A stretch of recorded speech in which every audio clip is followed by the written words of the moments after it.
You're listening to Dude Podcast with JC and Will. Put some pep in that step.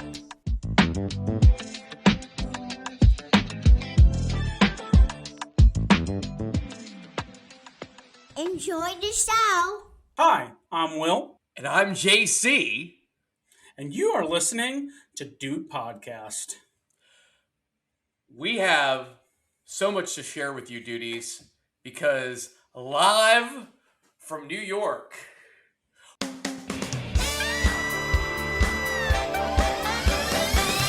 It's Saturday Night Live. We did it, duties. We told you early in the season, you know what? Our goal was to get to Saturday Night Live. We made a pact with each other. We Every told our wives. Every night after we put our jammies on, we kneeled down on our beds and we said, "Dear Lord, please bless us with the gift of SNL." And prayers were answered because we did it. We signed up. Well, set the scene here. Thursday, 2 weeks ago, JC and I wake up early, or we wake up and we get prepared because at what time was it? 10 o'clock. 10 a.m.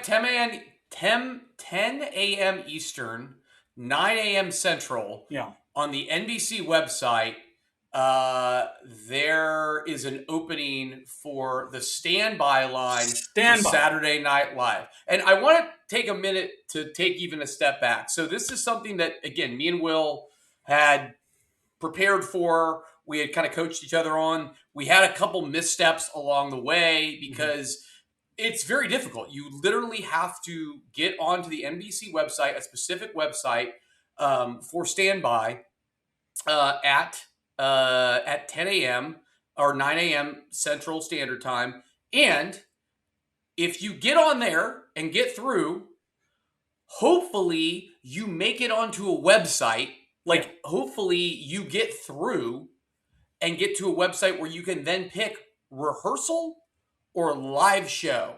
Mm-hmm. And if you do that, duties, you have beaten 99.9999999% of people who are attempting to do the exact same thing as you. And let me say this: the crazy part to me about that was JC and I were prepared for it. We said we're going to do rehearsal because we knew that we would get to see a few more sketches. Which boy oh boy did we get to see way more sketches. And also we thought our odds would be higher because most people want to see the live taping. You guys, when we got on that website, it was jammed. Like, I couldn't even get it to load. JC miraculously got to load. By time it loaded for me, it was 3 minutes past its opening time, 9 o'clock, and it was all sold out. And it was like what, 1,000 numbers given out? No, I think it's actually in like the hundreds. I think it goes up to like 500 maybe. Okay. And duties, that sold out in less than 3 minutes. Both shows. And so somehow miraculously JC was able to get his computer to load in quick enough. And this is what happens too, which is kind of crazy. So if you get through, then it pops up, okay, like, do you want 1 seat or 2 seats, right? So you click on 2 seat, and I just, and you have to type in the legal name of who's showing up. My legal name is William. Your legal name is Joel. You hadn't even put that. They need to see the legal. It's like an airport. And not only that, you are only allowed to select tickets for 2 people, right? Yeah, you couldn't exactly. do any That's more the than max. that. The max you can do. And then what happens? What then happens is I got an email back saying, "Hey, great news! You're in a queue. We may or may not assign you a number. If you get number, expect to receive it in the next 3 to 4 hours." That's right. And so I'm sitting here the odds are low. We knew going into it, the odds are super, super slim. We even get a number. And several hours later, I get a text from JC going, "We're going to New York. We got a number." And my wife heard me audibly go, "Oh my God." Like, I said it audibly. She was on a call with a client, and she just hears me go, "Oh my God." And I had warned her, like, "Hey, JC and I are going to try this. Odds are really low. We're probably not going to get it, but we're going to try it. Just letting you know." She's like, "Okay." Again, you text me, go, "We are number 77, 76. You were 76. I was 76, 77. 77. So just to also further emphasize the difficulty of getting onto SNL, there's so much about this process that is like very mysterious and very purposely mysterious too. Mm-hmm. Like, even like when you interact with NBC, they don't tell you anything. Like, they really don't tell you. You're getting bossed around by a bunch of smart NBC pages who kind of wear like school girl outfits and boy outfits, which is kind of weird, but we'll get into that later. But they're not giving you a whole lot of direction or detail. It's almost like it's the epitome of like, you get a taste of show business in the sense of like, listen, like, I don't have time for you. Like, you know what I mean? It's one of these like, okay, yeah, you're here. Is this your ID? Great. Like, you can ask a question. They're polite, but they're not really going to give you any more detail than like what's necessary. And like, it definitely feels like you're a burden to them if you're going beyond and above to like try to get clarity on things. I see the vibe I got when we were in line. I actually made a note that I thought the pages were super friendly. I got the vibe that they were more like, we have no clue what's going on. Like, it's almost, they're just kind of like, okay, I think you just stand in line here. Like, it's kind of crazy how they just whip it together. But it's because they do put a lot on these like college student pages to like line everybody up, get everybody in order. And it was kind of fascinating when we show up. It's just, they're really just trying to scramble and get everybody in the right order for us to sit there for 5-6 hours. So the other couple things I want to mention. So there's the way that we got in, and the way that which is the lottery system, where again, you physically have to show up in New York. So Will bought a flight. Will bought a flight that night. I literally was on speakerphone with him. I said, "You're buying a flight. You're going to buy the earliest one because I don't want it to be delayed.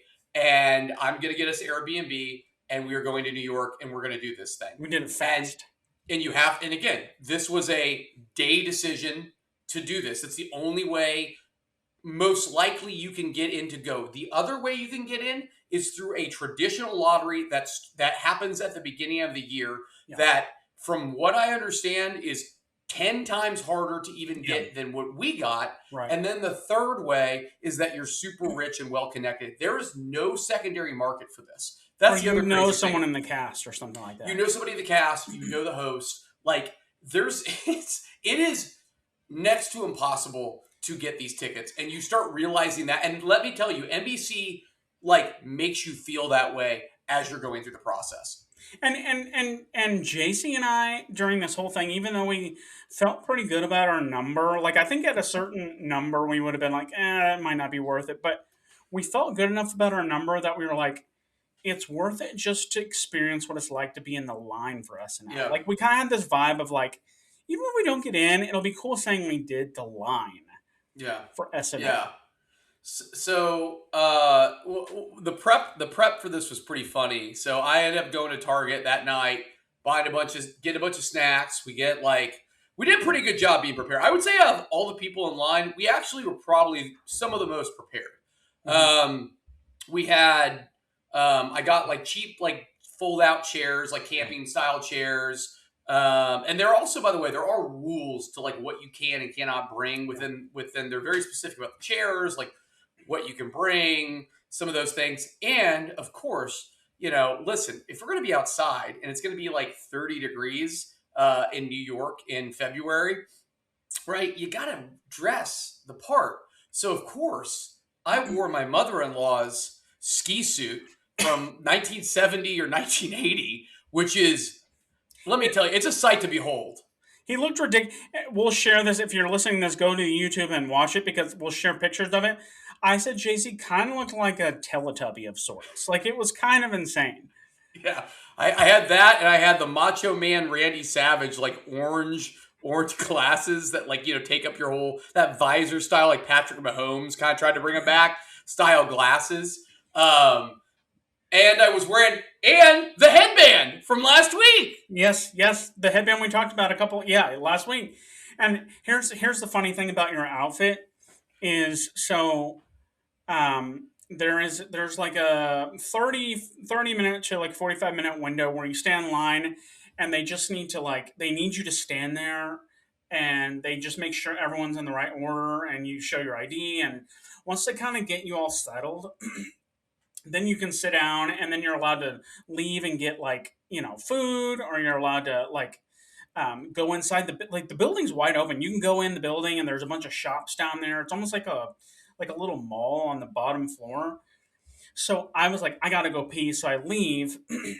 And as I'm walking to get a coffee and pee, and I thought to myself, with the outfit that JC's wearing, and just knowing how friendly and chatty you are, I'm gonna come back, and you're already gonna be friends with everyone there. And sure enough, I get us coffees. I come back, and you have already made friends with everyone in our area. That we sat next to the coolest group of girls, and we kind of became friends with them. And I was like, that outfit plus your personality was a magnet for making friends. Yeah, and I think that combined with what we then later found out really was the host. So we didn't do a ton of research. We didn't care who the host was, right? It was again, my running joke was it could have been they could have rolled out a rock out there, like a physical rock. Yeah. And me and Will would have been we wouldn't have cared. Beside ourselves. Right. Because again, we've been obsessed with SNL. I also want to emphasize that, in a weird way, we watched, I had the Will Ferrell and Adam Sandler DVDs, and we're just so kind of in love with sketch comedy, and we did a bunch of sketch comedy and stuff growing up. So this show really is in a weird way an important chunk of our friendship. In a strange, it's sort of a friendship adjacent, if you will. It's always sort of been part of our relationship, and what kind of hey, that's a funny thing that we've always we'd stay up and watch, if we're at sleepovers together or whatever. So us being able to do this was pretty dang magical in and of itself. And to be, I feel like you went into this the same way as me. As I was less concerned about the cast or the episode as much as I was just seeing what being there felt like, and what seeing quote how the sausage gets made, and just getting to see how small it is and experience it. I was not really concerned with the host, who ended up being incredible, by the way. Fantastic. And the cast, who ended up being so good. We contest that it was the best episode of the season so far. Yeah, and it feels per the reviews, even online, the feedback has almost been that.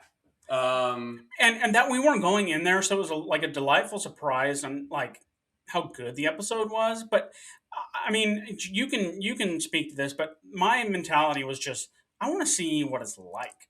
Yeah, exactly. So kind of to recap, we get in line, and again, wearing this ridiculous outfit. By the way, as Will mentioned, it had the ability to make friends. It also, this is pretty funny. So as we're trying, it felt a little bit like Planes, Trains, and Automobiles, getting to Rockefeller, right? So Rockefeller is in Midtown Manhattan. So think of it as this sounds silly, but central New York City, if you will, kind of the middle of New York City, if you will. So we were staying in Hoboken, place I live, place I know very well, and really, candidly, the reason I like it so much, easy to drive into, easy to drive out of. Well, not so much this time.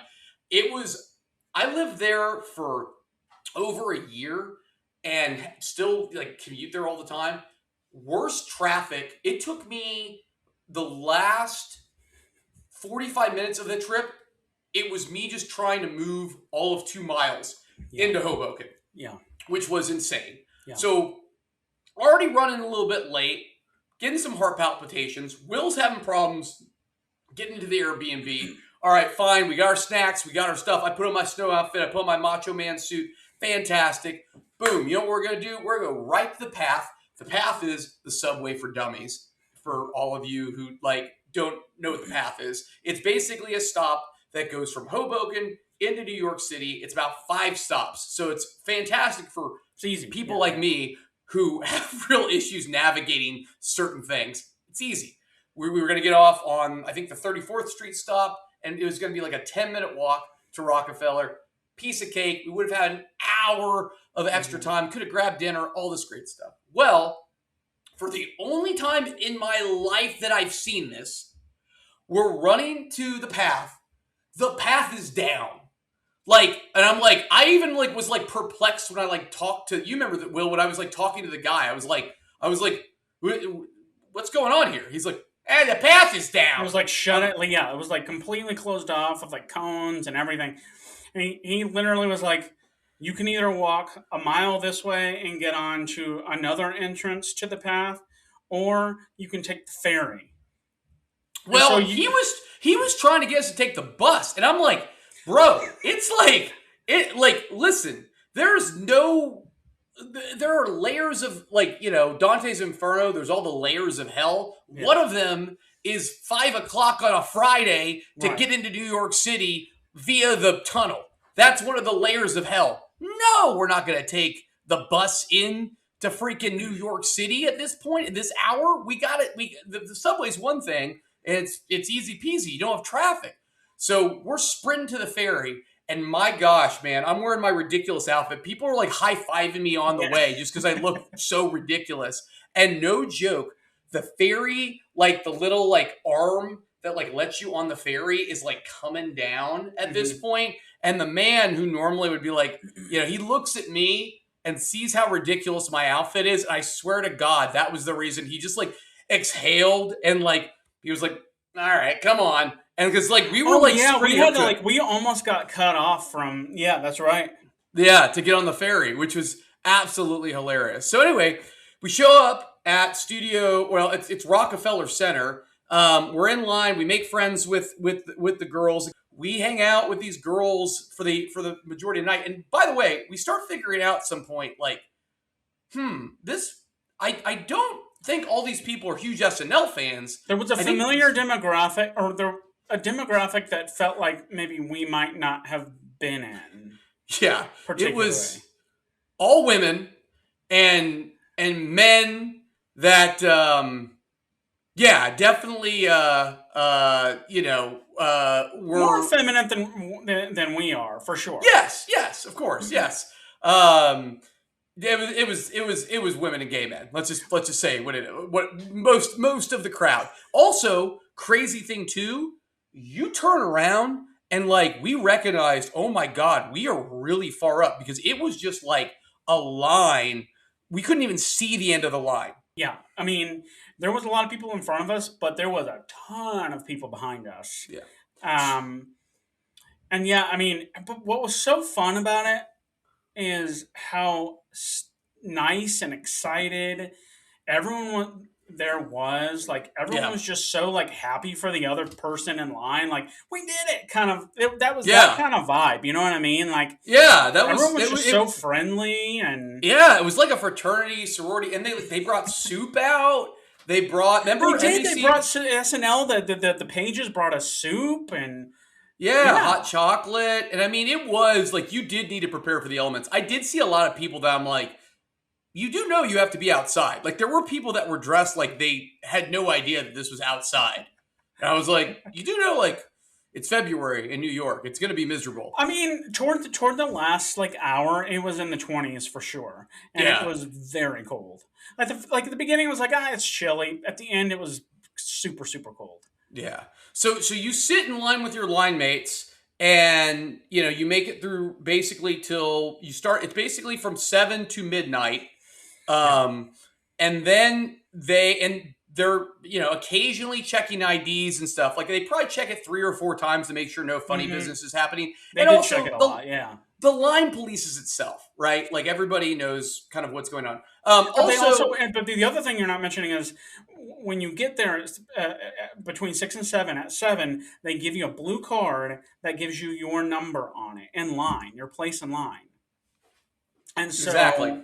You have to stand in line in conjunction. And they recount it. They recount it constantly many to make times. sure. Yeah, that nothing weird's going on. Oh, so here's where we really figured out who this guy was. So okay, huge crowd. The news is there covering this, and we're like, huh. And like, then we really start finding out. The girls in line are like, "Do you not know who this man is?" And we're like, "No. Like, tell us about Connor Storrie." Ladies and gentlemen, Connor Storrie.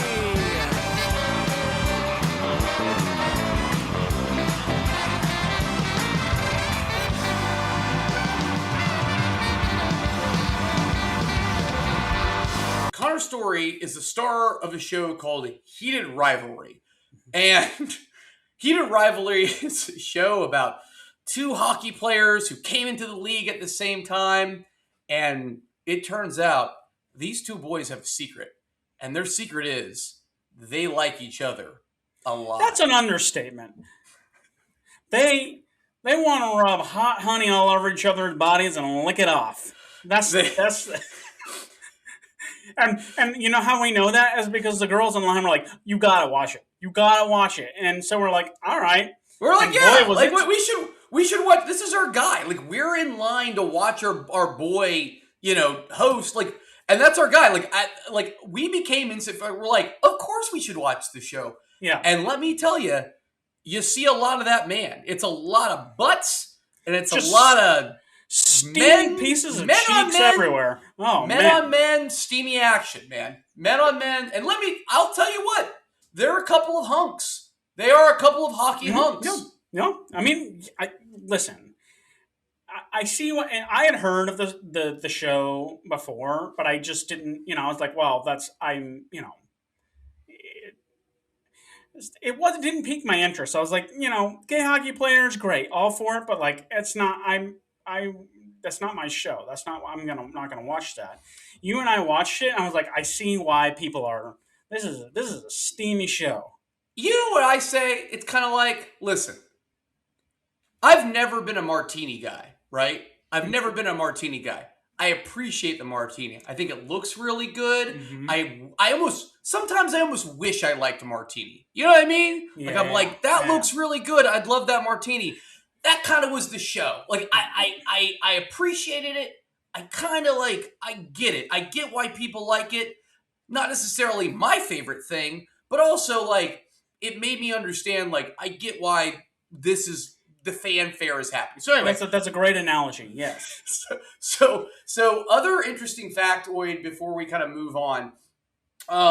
The one thing that shocked me, some of the cast members just come in and out the front of the building. Ben Marshall, we saw Ben Marshall. We saw Ben Marshall. We saw Ashley Padilla, who actually talked with us, which was pretty cool. Ashley, she appreciated us, and it meant the world that she was talking and interacting with us. I mean, I think we said a couple things to her, which was cool. I mean, that was pretty awesome. Cam Patterson came out.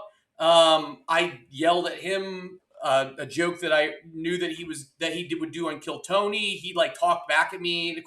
It was really, really cool. That was the oh my god moment. These are real people and they're interacting with us, and it was pretty neat in that way. that was fun. Yeah. Also, real quick, do you want to talk a little bit about Rockefeller? Because Rockefeller's kind of fascinating. Yeah, it's huge. This building is massive. And they have a downstairs basement area that kind of goes underground, and it's a mall down there. It's all kinds of restaurants and coffee shops. There's bars. It's really surprising. Shops and you're kind of where am I? It's very strange. It even takes you out to the rink. If you keep walking far enough, it takes you to the rink where the famous ice skating rink at Rockefeller Center. Yeah. And a funny thing that we noted too, because the funny thing was there was a sketch later on about this, but the the fact that there's people ice skating at like, I don't know when they shut that rink down, but like it's late because like we got out of there at like 1 a.m.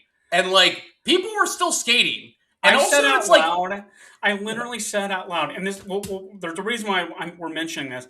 I said out loud, "Who is ice skating at this time at night? Like, how is this fun? Like, who's doing this?" yeah, it's I forget very there was a sketch strange. about it. We'll talk about it, but It's very strange, and it's grown adults. Like it's all like, and it's like men and women. It's sometimes it kind of looks like it's an odd dates. thing It's to do at that platonic. hour. It's just strange. I would tend to agree. It's very strange. So we get our tickets, or so you go till midnight, and then they recount you, and sure enough, we have moved up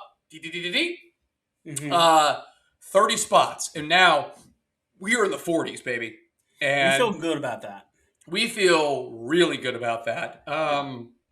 And they say, listen, come back to Rockefeller. You can actually go inside, but come back at 6 o'clock. And so you get these like blue tickets. They're like, if you physically lose that ticket, you cannot go in. So like, you better believe me and Will were checking it. Like, you know how you're on a flight and you're checking your phone and wallet constantly just to make sure it didn't. At least I do that all the time. Like I seem like a crazy person. I'm always checking it to make sure nothing fell out. This ticket, the way I was treating this ticket, oh my God, it was like that egg, It's like your you ticket. you to take heaven. that egg Like, if you home don't- and like in like an elementary or high school, like you have like an assignment, like to keep the egg safe. That ticket was like my egg. I was just like holding on to it, like, oh my God, yes. Yeah. And Yeah. you asked me many times, like, dude, you have your ticket, right? I'm like, it's still in my pocket, zipped up. Like, yeah, it was kind of anxiety inducing, but SNL really wants you to want to be there. Like, they prove it in so many ways. Like, how badly do you want this? You got to follow the rules. You got to put in the time, and if you do that, you can get into a taping. There's no event that I've ever been to that mentally mind F's you like this one does. Yeah. In that way. Yeah. So then you show up. We had a whole day. The nice thing is you don't have to show up till 6 o'clock. So basically rehearsal, a lot of people don't know this, rehearsal goes on like straight before actual SNL goes on. Right before. And so right before. It starts at 8 o'clock and basically runs up until what? An hour before the show? Maybe till 10:30? Is that right, Will? Yeah. I think it was like a 2.5 hour show. Yeah. So let me also explain the last dynamics of us getting in. Then we'll go through we'll talk through the show briefly, and then kind of how it's changed our thought process in SNL. Yeah. So, you then show up at NBC Studios, and here's the crazy thing: most people that were in line also show up. So it's literally, you start realizing you start out feeling good about yourself. You're like, okay, I'm inside, I'm here. And then you start seeing everybody else and you're like, oh no, what if I'm not in good shape? Like and the last thing too, I probably should have emphasized this at the beginning. The purpose of this exercise, even though yes, they want you to want it, and that's a part of it, a lot of it is actually based on the fact that like the amount of tickets and the amount of spots available is sort of a living, breathing organism. Mm-hmm. Like they really don't know how many seats are available until, 10 minutes before the show. Yeah. So like, and it's because let's say that Connor's Storrie, his whole friends and family were in town, or his like great example. childhood- The hockey team, the USA hockey team showed up. The whole team could have showed up, and they'd be like, "Okay, we got some seats for you." Then that means the people who wait in line, there's less of you who go in because the whole hockey team showed up. Exactly. So like it just you said, it they don't ebbs and know flows. who's going to be there. So yeah, they until the day purposely of, aren't. Yeah, they're purposely not trying to be jerks. It's just a matter of like that's what it is, and there's the combination of the people actually showing up that won the lottery, the people in the standby, and really like super, let's just be honest, super well-connected famous people. That's the chunk of what takes up the rest of it. It's only 300 people in that studio. So they start dismissing people finally. And we're like, okay, but we know where we're at in line. And like, we see the starting point. The starting point is only like, we're only like 3 rows from like where it starts. So we're like, we feel pretty good about our shot at getting in. But they start like sending people home. We had a woman come up to us, say, hey, I'm in from Alaska. How much money do you want? Like, we will, like, I mean, and at that point, it's like, I almost like, I was joking. Will was like, she was just being sweet. But for me, I was like, you can't take my money. You can't buy me. Like, I probably got like overly. You were like, I was like, what do you think I can be bought? Like, you know, like I didn't respond that way, but like, that's how I felt because it was like, you know what I've been through.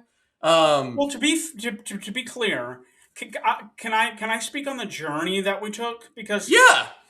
So when you get your ticket and you go stand in line, you're in the the NBC gift shop because 30 Rockefeller Center is not just NBC. It's like a bunch of random businesses. We were in the NBC shop, right? And you form a line inside the shop. And then when they say, okay, you guys are ready to go, they send you 10 by 10. You go in through a door and you wait in a stairwell in line. So we finally go into the stairwell. We're waiting in line. You wait in the stairwell for like 10, 15 minutes. Then they take you up the stairwell into a room. It's this big room. It starts getting real. There's all these like really nice pictures of SNL alum, and it's massive like corridor. And it's kind of like an oval shaped room. And as you walk through it, you see like, what was it? Like, it seemed like 10 elevators. Yeah. And you're standing in line and they start handing you wristbands, which I have right here. Your wristband. And once we got the wristband, we knew like... Well, she's also counting. She's also counting. Yes. So you're like getting nervous. You're like, you start trying to count the wristbands because they're just like, you're in a line. They're like 1, 2, 3, 4, 5. And this is where also they keep the tension going because they're ushering you quick. And then they're just like, 1, 2, 3, 4, go to an elevator. 1, 2, 3, 4, go to an elevator. And there's also like no button on the elevator. They're pushing something and they just put you in the elevator and like you don't. Nobody's in the elevator. Like, so it was you, me, and these 2 girls that were behind us. The girls behind us are flipping out, and it's just the 4 of us in an elevator by ourselves. Because there were like 10 elevators. You don't know what's going on. You're just like in this elevator. Nobody pushes the button. It just takes you up there automatically. Yeah. It's like really walk. What is happening? Yeah. It felt like we were being launched into space or something. It did. It totally felt like, it really did feel like a Disney ride. You know, like it did feel like a haunted mansion kind of a situation where you're like, what is happening here? And again, it's just all these NBC pages who... You're right. They are sweet. They're also like very sweet. They're very professional. They're very like, they know what they're doing. It seems like they're in control. They do a great job.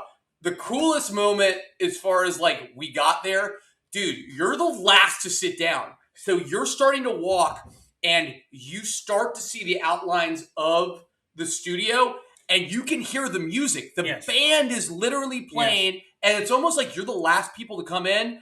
And like everybody like almost like turns as like to be like, oh my God. And like, you know, like we're bringing the energy. We saw a silver. So as we're walking, we see these curtains like behind glass and we see the silver of the like where they do the monologue. And JC turns to me when he saw that. I don't know if you remember this, JC. It was like seeing a boy in a candy store. You turned to me, you just went, and then you gave me the hardest high five I've ever gotten in my life. Like, it was truly like, it was like seeing a kid seeing Santa Claus. Like, it was wild. It was amazing. It was the only, like, it was like whenever you see, like, you know, you're watching the NFL or something, you see, or like an MLB game, somebody hits like a walk-off and they're just giving the hardest high fives that you've ever seen in your life. That's what it was the equivalent of.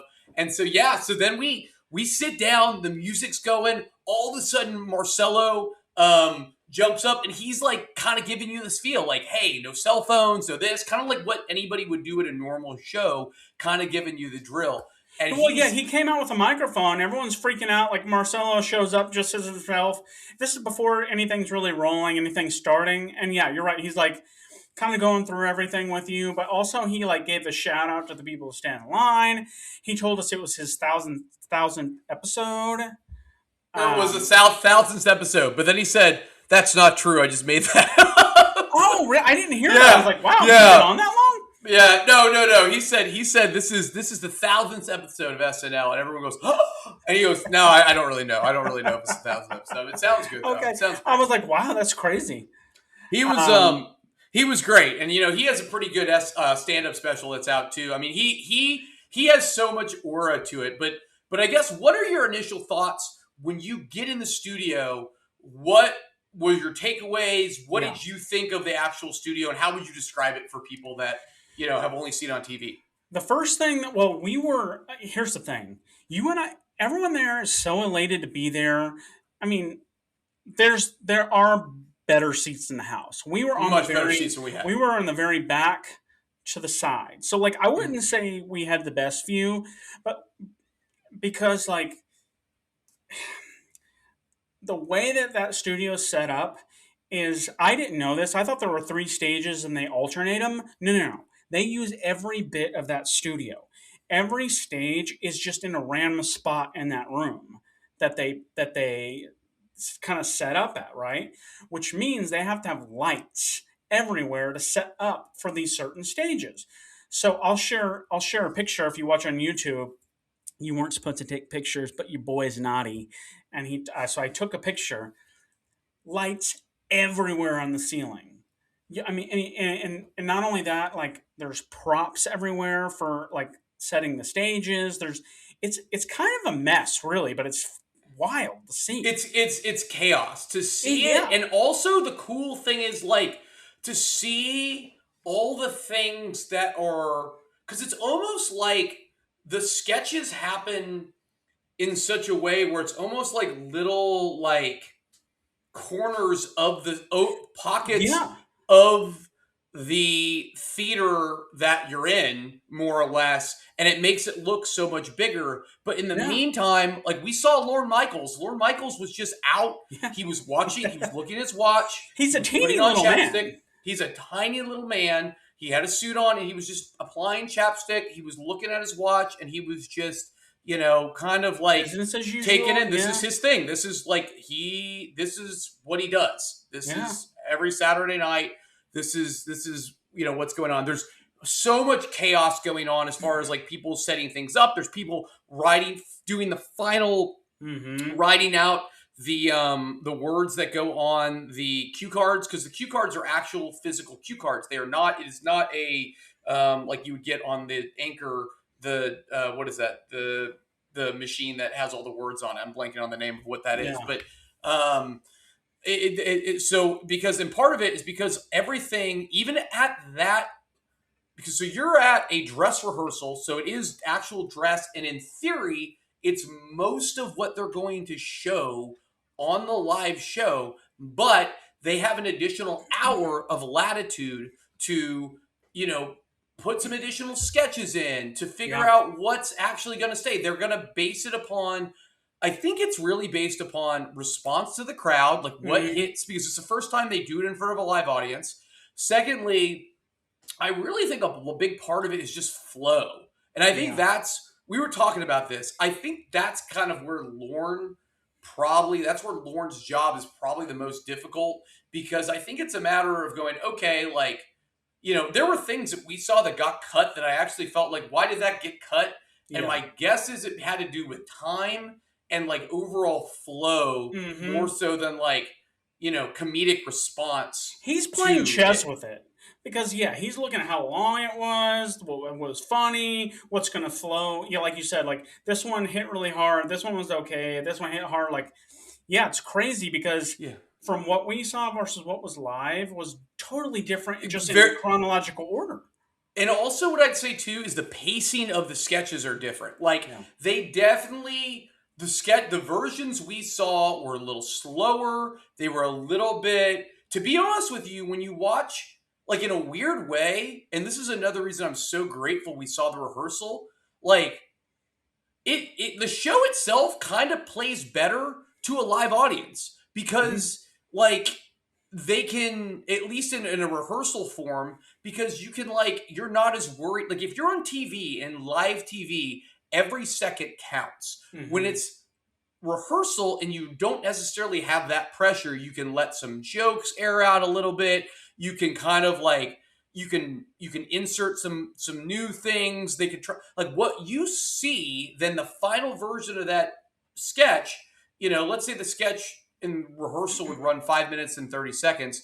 In the actual show, it may be 4 minutes and 4 minutes and 30 seconds. So they have to cut out some components. So there's some things you see that look a little bit different. And then, Will, to your point too, the sketches, how they like flowed and the order of them was also different. When we actually saw the later live show, but that was unbelievable. One of the other really neat things, and I think like what was really cool was, and I said this earlier, but there was a gentleman who sat, like, I think he was not next to me, but he was one down from me. And when we were going into the studio, he was like waving at people and like shaking hands, and we're like, who the heck is this dude? Like, how does he know everybody? Well, it turns out this guy, who's literally one seat down from us, was at NBC Page, like, and just completed his tenure or whatever as the NBC Page. So what was cool, and he was really cool about this, we would every once in a while turn to him and be like, hey, like, how does this work? Is this like what I think's happening? Like, we asked him again about the numbers of the studio. He told us, like, this is how many people are in the studio. This is the amount of people that get into this. We were like, does Lorne still do the edits, or is somebody else doing the edits? He was like, no, Lorne is still editing and like in complete charge of this show. He was just mentioning some other kind of interesting tidbits throughout the show that was really cool, because it's like, you go there, you think you kind of see how the sausage is made to a degree, but you don't know. To Will's point, it is unbelievable to see the amount of lights and how they make the magic happen and how different it looks on TV. And it really is one of those things where you're like, you hear those, the camera adds 5 pounds or this or that. And like, you really do get to see the magic of it in real time there. And so even if you don't have a good seat, there's monitors that are placed all throughout the studio, and then you get to see how it looks on TV, which is kind of fascinating, because sometimes you're going to get a weird angle, like where we were sitting, like, we may get like the back of Keenan's head the whole time, or like you may get like a really interesting perspective where like you're getting a very interesting view of one of the actors as a sketch goes on, or you're just reading the cue cards before they play. And so it's really interesting to go back and forth between. They use every inch of that studio. So every sketch is done in a different part of that studio. So like there were a couple of sketches that by theater standards were in horrible places because almost nobody had a good view of it. Yeah. But it doesn't matter because it's for the live TV. It's for the live TV audience. And two, like, I don't know, it's just fascinating that they use every inch of that studio. And not to mention the thing that really struck me is there are so many people working on that show. It's wild. Like, it is when you're down there and you see the moving parts, it's like seeing an anthill and just a crap ton of ants working. It's crazy. There's a woman who her only job is to basically like grab the host and like yoink him from like point A to point B, and making sure, and she runs with him, and she's like, it's like your grandmother, literally, your aunt. It's more like your great aunt or your aunt. The job is just to get him ready for the next sketch. I mean, that's really, it's, and not only that, it's just seeing like, it's an organism that every person has one little job and they have to do it correctly. And so you're watching all these people just like, okay, this guy's got this panel for this wall for the sketch. This guy, these two people have to take all the chairs in. This person has to put together, Mikey and, Che and Colin's desk. It's wild to see how they all just work in tandem. Like when there's a sketch going, there's people in the background putting things together for the next sketch. It's kind of insane. Here's what was crazy to me, and I mean this with no disrespect to many other shows you're going to see, but like I like to put it like it felt, and I have to imagine this is the case. The only other things that probably compare to this show have to be like the Grammys or like an Academy Award, like some sort of large the live component of it is critical. Like, I don't think you realize, like, when we went to see Jimmy Fallon, like, Jimmy Fallon was great. Jimmy Fallon was not live. Like, they tape it, but there are times when they'll recut things. Like, Jimmy would actually, like, do a couple times where he's like, hey, I'm gonna redo that. Or there are some things that would be redone. And it just feels like it feels like anything else I've seen, like the Jimmy Fallon show, with all due respect to the show, because it was a really cool experience and it was awesome. It felt like high school football, and this felt like going to a full-blown like NFL game, as far as just the amount of people and the scope and how like it was being treated. And then also just like also like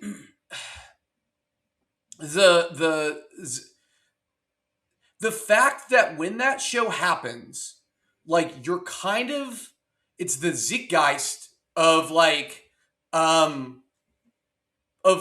culture, American culture.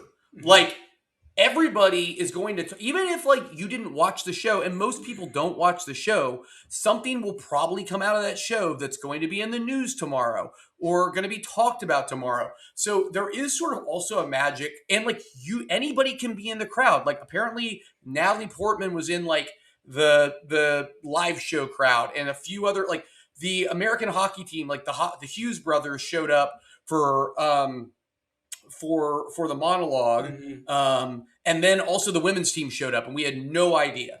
Like for the band, which I did not think I was a fan of Mumford and Sons, and I was blown away by how good they were live. And they brought Hoser, who sings that "Take Me to Church" song, and no one knew he was there. And he showed up, and we had the girls were crying next to us because I guess they were big Hoser fans. I had no idea. It's just like you just have a moment where you're like, not only are you in, New York City on a Saturday night, but like you're at a place where like people are kind of the whole country, maybe the world is kind of looking towards to be like, hey, what's funny, what's happening, like what can we talk about the next day, which is pretty cool. But what's interesting to me with everything that you just said, which I 100% agree with you, when I went in there, I thought I was going to feel the sense of grandeur and like it was going to feel like I was on a massive like world stage, which I was, but it's so intimate and it's hard to describe SNL as being scrappy, but they operate like they're scrappy, yet they're on point every time. I can't describe it, but it felt so intimate that it does kind of. Yeah, it's like gritty. It is. It's like almost got like, and then you look at the people that are working too, and they got very blue collar feel to them as far as like how they're dressed and how they're talking to people, and it does have a very, very interesting vibe where you're like what it's is hard what to is explain. this? Yeah, but it's then wild. But then putting in that in even more context, even as much as it feels really scrappy and they just all band together and make it work, you just told me a couple days ago they average like $4 million an episode. Yeah, it's one of the most expensive shows to put on a regular basis, and the band is outstanding. The quality of again, even the musical guests. I thought about it this way. I've gone to a lot of music venues, and to be honest with you, sometimes the band doesn't sound very good. Like even if it's a good band, they don't sound very good. Mm-hmm. The quality of Mumford, like it was one of the best music hearing audio experiences I have ever had. And I'm really, guessing really good. Yeah. that is a component of like what Lorne has helped build and invest in. It's pretty impressive because again, you'll go to, you know, I wouldn't say Canes or anything, but I've gone to smaller places and been like, they don't sound very good here. Right. So, One of the things that struck me, so JC and I, we did this 2.5 hour show. We sat through it. We're in awe. We're kind of like riding a high of being there. And we leave. We go to the gift shop. We buy these snazzy sweaters. But we went to a bar, like a nice quiet bar, got a meal, had a couple drinks. We're just riding high on it. And we're like, hey, let's watch the episode on your phone and see now what we just saw, what gets put in, how different it is, because we knew things would be different. And what's crazy to me, the one thing that really stood out to me was there's a sketch with Marcelo Hernandez. He did Mr. Franzi. He's a teacher, really silly teacher, and it's classroom. And when we watched it live, we're like, this is different and not as funny as what we saw. Because what we saw was a really silly version of what was live. And we're like, man, that's a bummer because what we saw was really funny. Then, after we ate, we had a couple drinks, we went back to Hoboken at our Airbnb and we went on YouTube to watch them again. And they posted the rehearsal sketch on YouTube, not the live sketch. So they're also adjusting, like, okay, well, which one was funnier? Then we'll put that on YouTube. They also inserted it into Hulu, which is wild. Yeah. So which tells you that they are now looking at it like, in a weird way, it kind of even ups the ante for going to a rehearsal, because you could see something that could just as easily air, dependent upon, because what they'll do at that point is be like, okay, what was the best version of what we had? Why not just insert that in case there's a mistake or in case there's something that doesn't necessarily flow as good, which makes a ton of sense. So just also to give a little bit of other context that I thought was interesting, like behind the curtain. So Weekend Update normally goes 30 minutes, which it was long, and it was my favorite part of the show. It was legitimately 30 minutes. And the fun thing about that in particular, and it makes sense because it's almost more of a stand-up style component, but like Colin Jost and Michael Che like talk at you a lot. Like they'll like talk to the audience a lot about like, nope, we're going to cut that, or hey, you laughed, we're going to keep that in the show. And they were doing notes as they were, like that pen paper, they had like they were making notes in between jokes. Yeah, you're right. They would be like, nah, and they scratch it out or whatever, Yeah. They're making notes in real time. Yeah, so the Weekend Update we got, there was 3 drop by, like the jokes themselves, they probably had another 2 or 3 segments of just jokes that they would do back and forth. Then they had I think three different guests that would come in. You know, normally I think on the show we had, I think there was 2 guests, random guests that came in. There was the Monkees, and then there was the wedding toast. And the wedding toast was very different also. The live version was very different than the version that we saw. Again, what we saw was way sillier, what I thought. She tidied it up. She was way goofier in that. Yeah, she changed. She must have gotten some notes. And that's a crazy thing. It's like they're clearly getting all these notes in real time. And that's what I also like. You could kind of see it like from like definitely the tent, like the senior guys, like the Keenans, and like just like they almost had like an aura about them on like in the sketches that like calmed everybody else. And it's hard to like see that, but like when we were live, you could like tell just like how he was talking to people, interacting, people were laughing, people were like, it was almost like you had a couple of these big personalities that would come on the set or certain sketches, and the sketch would almost just like it would like put everybody else at ease, which is such a natural human thing that you would get, at your business or when you're interacting in large groups. But to see it happen like like live like that on a show where there's so much chaos going on is unbelievable. And then I think again I don't really think people give these actors enough credit too,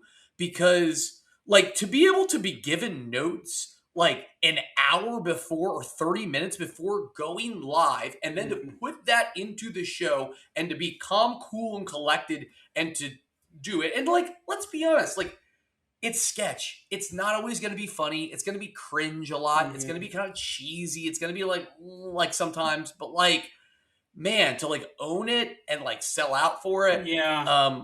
Was, and that's the thing too. Like when you hear people say like, "Oh, SNL's never funny," I'm like, but the part of the enjoyment of it is being marveling at how quickly they put it together. And then, you and I always text with our buddy Jordan Hill. We'll all be in three-way text and be like, "Oh, they killed it on this sketch." It's marveling at the one or two gems they come up with every week, knowing that they throw it together so fast. Yeah. So you're right when you know that a sketch isn't going well, and they've had to change it a million times.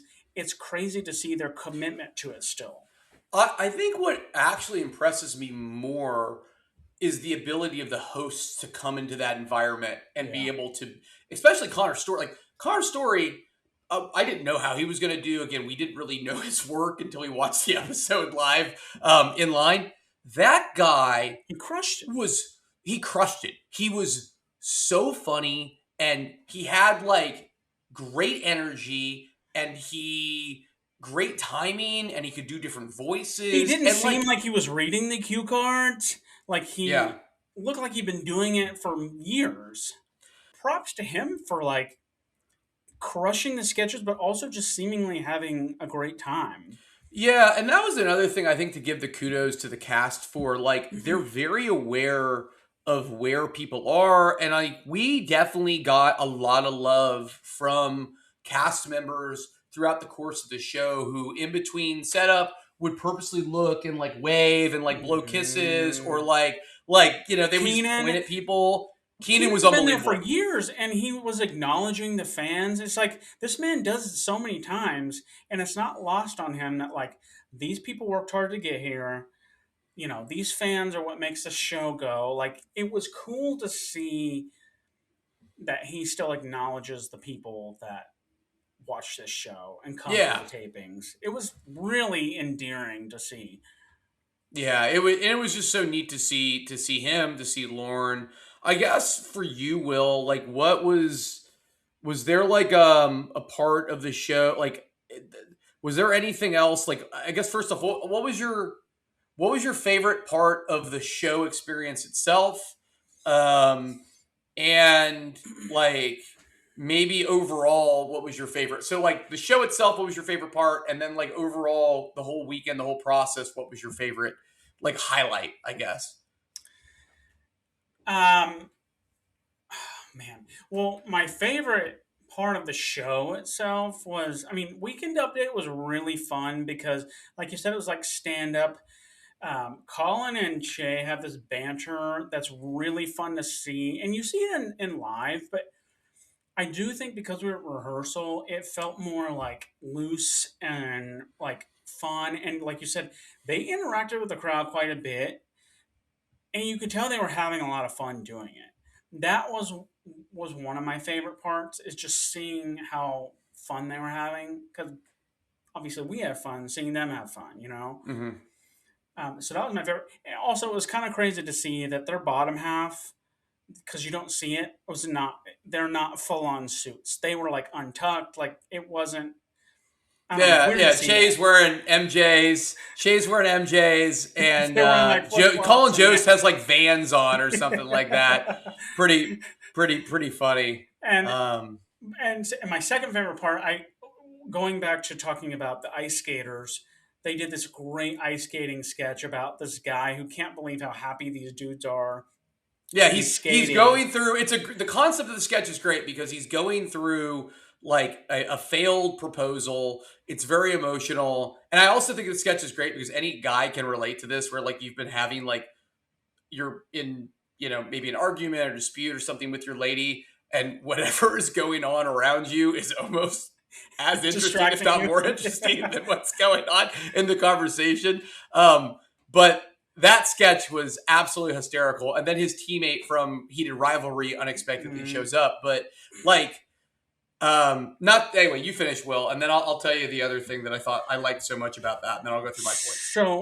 So that was my favorite part of the show itself. The experience part of it is the SNL did a great job of taking you through a journey. And what I mean by that is it could have felt very sterile in terms of like the way the pages treat you. Like, yeah, you're just another person here, blah, blah, blah, and just sit down, shut up, enjoy, like watch the show, or like, the cast could have been ignorant about, who was there, and, just the show itself was a pleasure to be at. And I kind of was expecting it to be that way, but you make friends with everybody in line. It kind of, you said it, JC, at one point, it felt like summer camp. Like you're hanging out with your friends at summer camp because you get to know them so well. And by the end of the show, you're like friends with them. So that was fun that they create this experience of getting to know the people you stand in line with, who you end up sitting next to in the show with. So you experience it with these people. And the experience of the pages being, I thought they were just incredibly friendly. The cast waving at you, acknowledging you, I thought that was nice. They did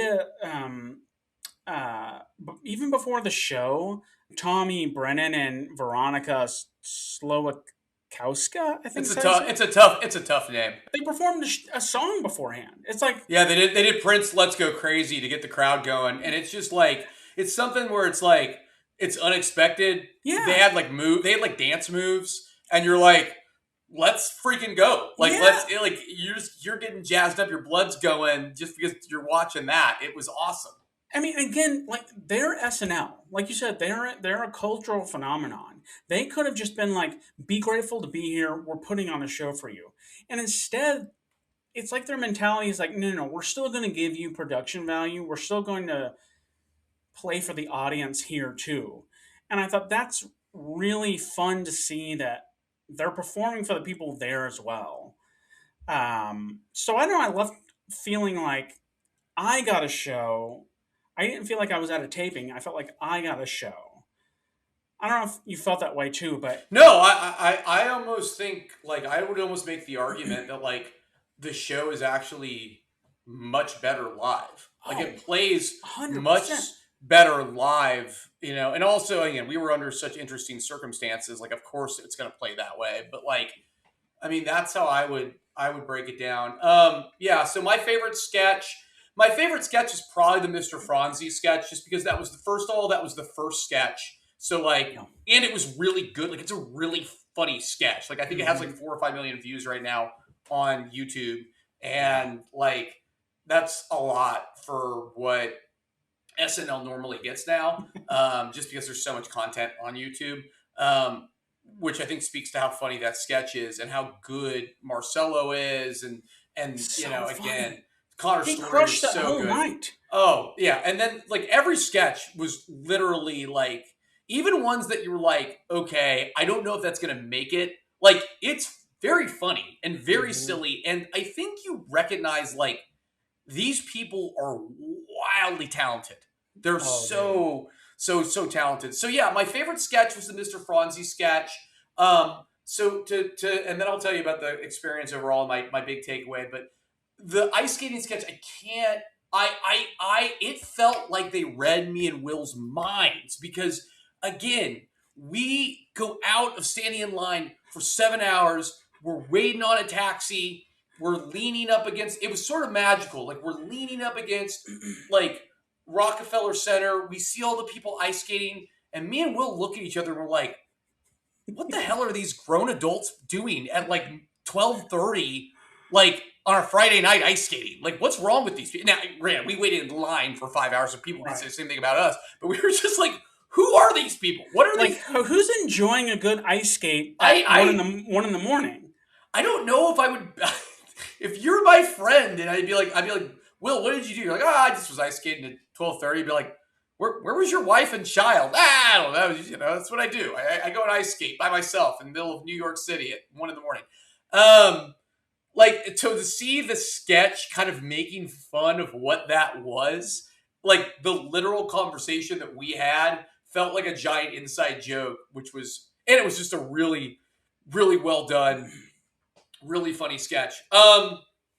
The whole thing was just magical. I mean, the whole thing, it had a certain almost like Disney-esque to it, where it's like, you know, like you could tell that everybody who's a part of it appreciates what it is and kind of understands what they're doing, and it just makes the experience that much better. Like, honestly, it was one of the coolest things I've ever done in my life, and I cried multiple times, and it was just like, because it was like, this is what I had seen on television since I was literally in 6th grade when I discovered this show when I was sick, and I was watching Comedy Central, and I was like, who are these people? Why are they being so silly? And I was like, and I also, in a way, always felt like that was my dream job, was to be on that show in some way, shape, or form. So to be able to, like, be a part of the show, even if from an audience perspective, and get to have a view of something that, like, really nobody gets to have, like, it just felt like the coolest thing. And to be honest with you, not to get all emotional, but the fact that I was there with, like, my best friend, like, that was like, it was like the best thing ever. You're like, I don't know how this can get cooler than what's happening right now. And it was awesome, man. It was just, knowing like you said, growing up watching this show, you can't help but to think, like, Chris Farley was here, Adam Sandler was here, you know, Kristen Wiig was here, presidents are here, like, everybody. Like, Conan O'Brien used to be in the writers' room here. Like, so many legends used to put this show together, and you can't, that feeling is not lost on you either. You're like, this is kind of crazy. Yeah, it was awesome, man. It was awesome. It's one of those things that if you want to do it, it's not impossible to do. You just got to be ready that, like, hey, get a low number. First of all, camp out. Make sure you got good internet. Camp out online. Try to get into the week when they're hosting, when it's live. Try to do that to get into the show itself, and then just be prepared to hang out. And that's sort of the process in and of itself. And I think also just bring a lot of positivity, because, like, there's no reason, like, you could definitely look at the situation and be like, oh, this sucks. It's like, but, like, why? No, you don't, like, why would you want to do that? Like, it's but we awesome. went into it thinking, like, what was magical about that whole experience, I was telling my wife about this, is you go into it with just low expectations. You go into it like, okay, we're going to stand in line, but we don't guarantee we get it. Okay, we make friends. That's fun. We're having fun. Oh, we get to go in the show. Oh, we're going to the studio. Oh, maybe it won't be a great show. Oh, it was a great show. So, like, everything just got better and better and better and better till the end of the night. Like, you and I are on cloud nine. We're like, not only do we get into the show, it was an incredible show. We laughed, we made friends, and then we go out to eat and have this really great meal. And we're just like, this night kind of went perfectly. Yeah. And the funny thing too, like, the bartender at the place that we ended up was perfect, but you're absolutely right. It was like a bar that was like last call, and they luckily had the kitchen open, and they were really cool to us. They let us, like, drink way later than we should have. And the bartender was like, at one point, he was like, I can't remember how it happened, but we were just like, I think we were like smiling and having such a good, he's like, are you on drugs? Like, what's wrong? He was like, I thought you were like on a lot of coke. Like, I thought you were on a lot of cocaine. And I'm like, no, like we just got back, like we just left SNL and like we are so excited and we're going to watch it live on my phone. And I'm sorry if we're like acting like weirdos. Cause I'm sure we were like, hey, I don't even care what I want to eat. Like, I'm sure we were acting like crazy people. Cause he was like, he kind of was looking at us. And I just had to be like, hey, this is what happened. He was like, oh, okay. Like, I get it. Yeah, sure. Like, you know, again, you're not coked out of your mind. Awesome. It's like, no, we literally just left SNL and we're crazy. Oh, other weird, cool thing that was bizarre. Like, and I don't know why I didn't ask this woman who she was. So after the show, like, you exit and you're in like the NBC store, which is a brilliant move by NBC, by the way, because you have to exit they through sell the store where you buy. Oh my God, you buy $150 worth of merch, easy, right? Mm-hmm. So I'm in there and like we're the last people, partially because again I'm just like beside myself. I can't even I can't even like take in the account what I just watched. I'm like a mess. And I'm texting people. I'm like, oh my God, you're not going to believe this. Like the women's hockey team shows, because I just wanted to ruin it for everybody too. I'm like, you wouldn't believe what I know. I know secrets. I know that the women's hockey team is here. I know that Hoser's going to show up with Mumford and Sons. Oh, yeah. And like, you know, I know that this is going to happen. It's super funny. And Connor's story is really good. He's going to do a really great job. And like I was a mess, man. I could barely even buy anything. I was That is true. There was like a good hour where we were some of the few people who knew how the show was going to go. Yeah, and that was so cool. It was like a secret almost. But there all of a sudden there's a woman who is dressed as a Smurf who's also buying a shirt, who was literally in the sketch like earlier in the night, and I'm like looking at her and she's like, yeah, and she was like, yeah, our sketch got cut. And like, it's not a cast member, it's not a player.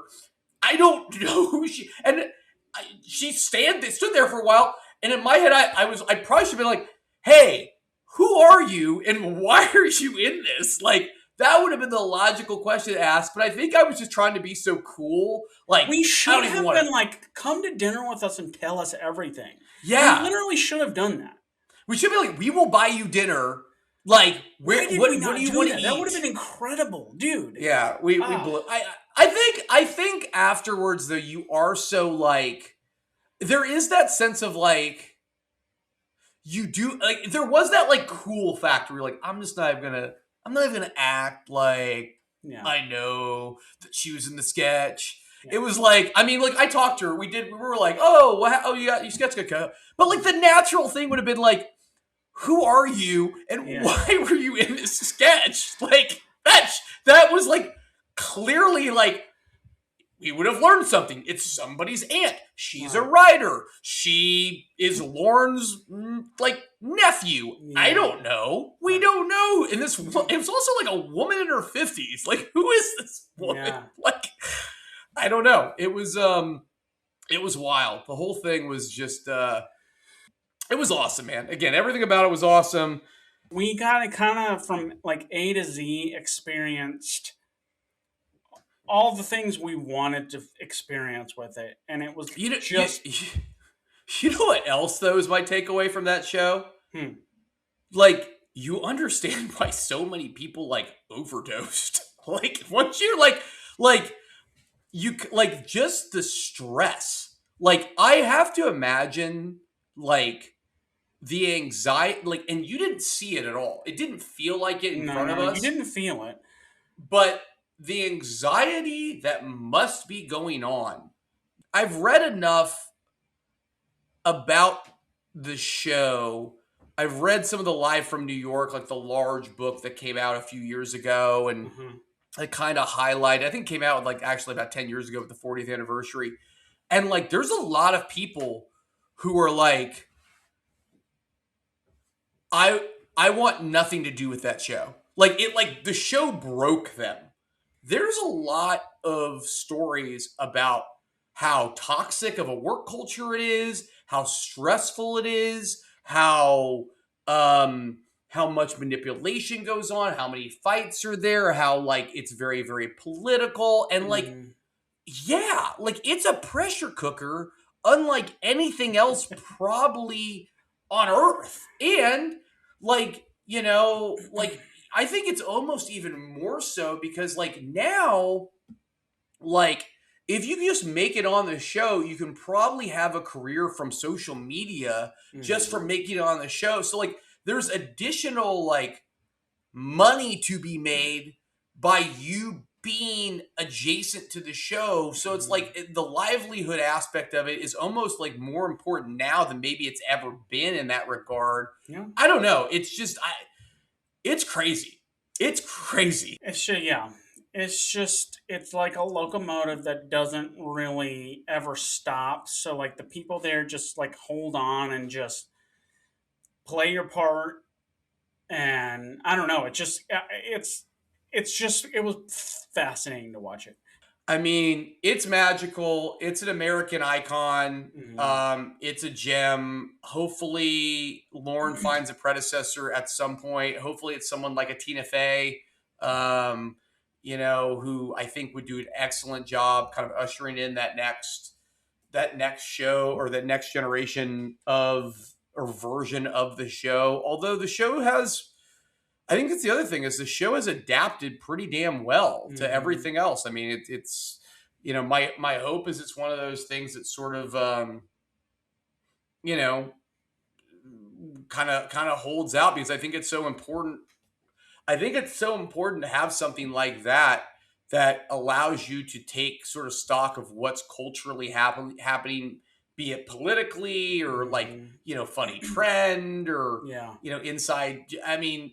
That's one of the things that SNL has always done really well. Even if some people don't like it or they're like, oh, it's too this or too that, like they usually hit the nail on the head. And I think what also is pretty cool about the show is, I do think we were at a time. I want to be careful as I say this because it's a little. I do think there was a little bit of a time where everybody was a little so concerned about getting canceled or playing it safe comedically that I do think it sort of created, I don't know, it almost created humor that I think there was a time where people were so worried about how it would be perceived or judged that there were a lot of jokes that should have been made that weren't. And not to like make fun of, I mean, some of it was to make fun of people, but like, I think I do prescribe to the idea, and I think SNL always has, is like, make fun of everybody. Like, no one should be better. Like, everybody should be able to be made fun of. And I think SNL has really leaned back into that. Whereas I think for a while they were like so worried about that. And I think that's a good thing because I think that means if you're a Republican or you're a Democrat or you're this, or you're even like a marginalized group, hey, there's going to be a joke made and it's okay because there's also going to be jokes made at another group of people. And it's not to make you feel ostracized. It's more to be like, hey, we should all, like, if you can't laugh at yourself, like, life's too hard. And I think the show has done a really good pivot towards that in the last few years. Yeah. So, I mean, what an experience though. It lived up to my standards and then some. Yep. I mean, it was just so fun. It was cool. It was really, really cool. So anyway, duties, hopefully, like, this is somewhat entertaining for you to understand kind of what went on behind the show. I think it's fascinating. The process is really something that's crazy. Thank you to our wives who are willing to just roll with it. Like, yes, scramble. Yeah. Oh my God. It was just a complete like audible there. But I mean, that's the kind of stuff you have to do for kind of a once in a lifetime sort of thing like this. So it was awesome. Yeah. If you're listening to this, watch YouTube because we're going to try to pepper in some of the photos that we took. And also, too, if you have comments or questions, or there's something that you're like, hey, how did this work? Like, I think we learned enough. That's the other cool thing, too. It's like, nobody really knows this stuff, and they don't purposely, like, make it readily available. So if you do have questions or it's something you'd like to try, or I don't know, like, feel free to leave a comment, you know, or even like DM us or reach out to us, and we'll give you some details on what we did from a processes perspective if you want to try to do this. Because I really highly recommend it. It is a magical experience. There's not a whole lot of things like it that happen anywhere. So if you're a fan of the show, highly recommend that you do it. Yep. Cool.